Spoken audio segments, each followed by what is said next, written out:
I always used to say that, and I really kind of meant it until Brotherhood. Kind of meant it. And after playing Edward again, getting to be a part of that world again for 64 more episodes, and in case you didn't know, there's a movie coming. How could I not, right? How could that not be my favorite? But I will tell you that very close, right behind it, is Ouran High School. Tamaki is just the best. I just love Tamaki so much. And I'm embarrassed to say that. And guys, I want you to know, guys, don't think Ouran is a girl show. It is not. It is a funny show. I get emails from guys all the time. They're like, my girlfriend made me watch Ouran, and I thought it was going to be a dumb, stupid girl show, and I laughed the whole time. It was hilarious. Exactly. Pass it on. So tell everybody. Yes, sir. Very much was a big fan. When you were recording solo, you were Death Scythe, and what was it like coming out of there after you heard Laura Bailey? Because having to interact with Maka and Soul and all of that must have been, was that fun to do? Well, you know what, Laura Bailey may be one of the best female voice actresses out there, and I hope she's watching. I hope she watches YouTube and sees me say this. I love me some Laura Bailey. She is extremely talented. And when we started Soul Eater, she had not recorded yet. So I was in first. So all of the stuff with, Death Scythe, Maka, and, all of that kind of stuff, she wasn't there yet. So I wasn't able to hear her, and I wasn't able to be acting off of her. However, the next time that I went in to record, Laura had been in first, and I finally got to hear her and interact with her and respond to her Maka performance, and I totally understand why Death Scythe is obsessively possessive of Maka, because she's adorable. So every time I see Laura, like I'll text her every once in a while, I'll be like, "Daddy loves you."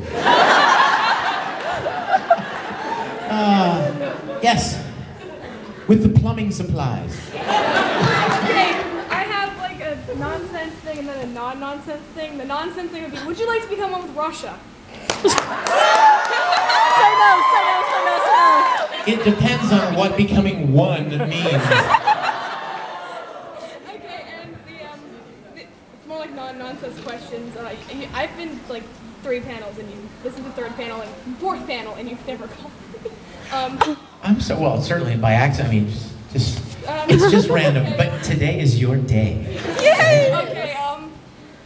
How do you feel about the newer characters that you've been working on? And the other question, so I can tell you in advance in case your ADD kicks in, is any advice for aspiring voice actors? That's a great question. I know there are a lot of people that probably have that question. You probably just wiped out 20 questions right there with that. I'm sorry. No, it's a good, I'm glad you did, because I always mean to tell people that. I know that a lot of you are interested in voice acting and want to know kind of how do you go about getting into that. Well, for me, it was purely by accident.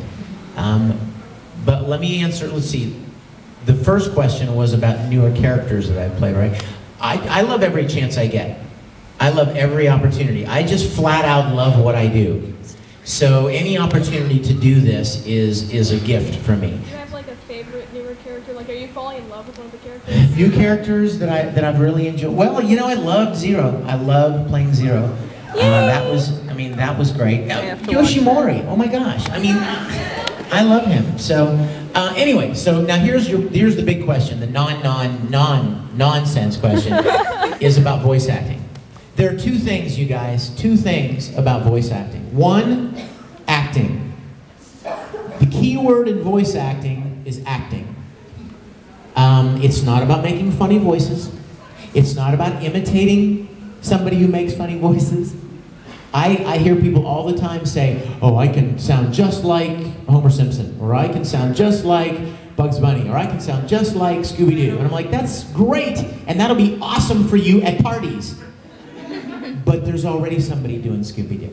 And chances are the Homer Simpson guy is not, he's going to be doing Homer Simpson. So the trick is not to imitate people. The challenge is to be an actor and to be able to create a character with your voice. And I don't mean like constantly change your voice, because you guys know, I mean, a lot of characters that I do tonally sound like my voice, but if you watch the episode, you realize that the characters' personalities are very different, right? I mean, you could take one line from Dark Mousy, and one line from Tamaki, and one line from Zero, and put them together, just line, and listen to them and go, oh yeah, well, that's the same guy. Well, of course, but if you watch the series, Tamaki and Zero are very different characters. Not to mention the fact that the same voice actor in Japanese voiced those two. And he's not trying to change his voice. The goal is not to change your voice. The goal is to act the character. So acting is the first most important thing. And if you're interested in voice acting, get as much experience as you can in acting. Get into school plays.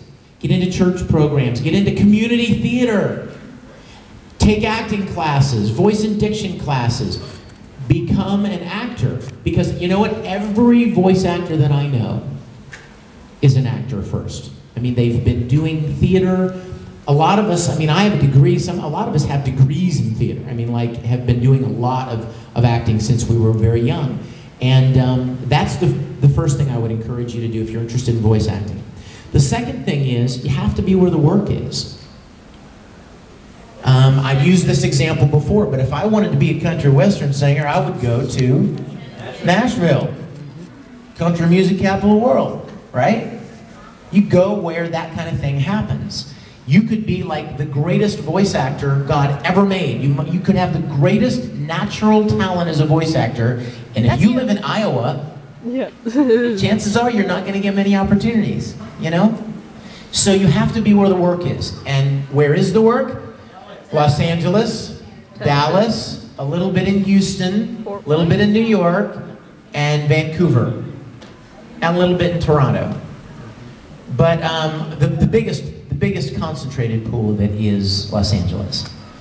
But now, let me say this too for you guys, because it's important for you to understand the distinction. There's a difference between voice acting and voiceover. Voiceover is like commercial work. If you're suffering from hemorrhoids. You know, someday, save. That's voiceover. There is voiceover everywhere. Any place there are local businesses, there are local commercials. And they gotta have people to be their announcers, and they gotta have people to play the woman in the store, and they've gotta have somebody to voice the guy who needs his oil changed, and they need, you know, they need voice-over people for that. And that's anywhere. Any halfway decent-sized market is going to have opportunities for voice-over.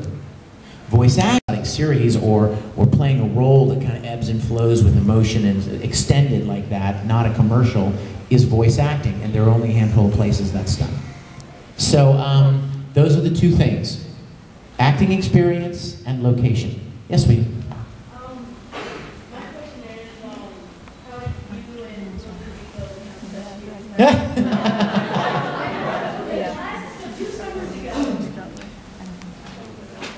because 2 summers ago I listened to a podcast interview. He was talking about how he watched that anniversary video of where he got the little flush of you and full medalist and saying like, oh, he doesn't want to beat me. I'm pretty sure to beat me up. Well, yeah, I remember seeing that myself. Hold on, I need to untangle this.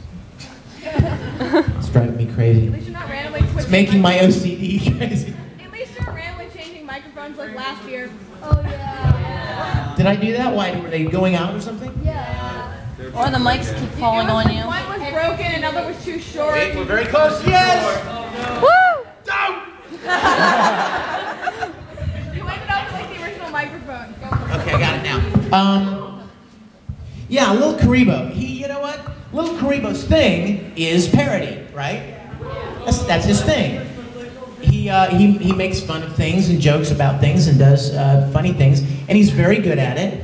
Well, he was making fun of me. I don't even know how, but I heard about it. And So I heard one time, what was it, last year? No, it was a year